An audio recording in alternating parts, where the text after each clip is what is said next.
بسم اللہ الرحمن الرحیم۔ نبی پاک صلی اللہ تعالی علیہ وسلم فرماتے سوموار اور جمعرات والے دن لوگوں کے اعمال اللہ کی بارگاہ میں پیش کیے جاتے ہیں۔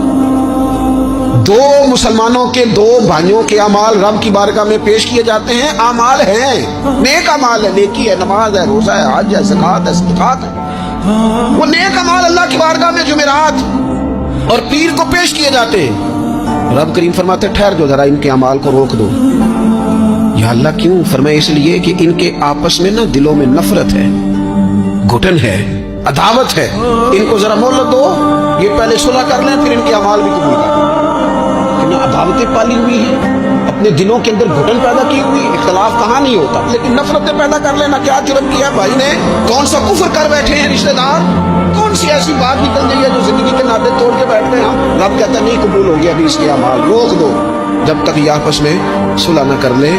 اور میں اس لیے کہ ان کے آپس میں نا دلوں میں نفرت ہے، گھٹن ہے، عداوت ہے۔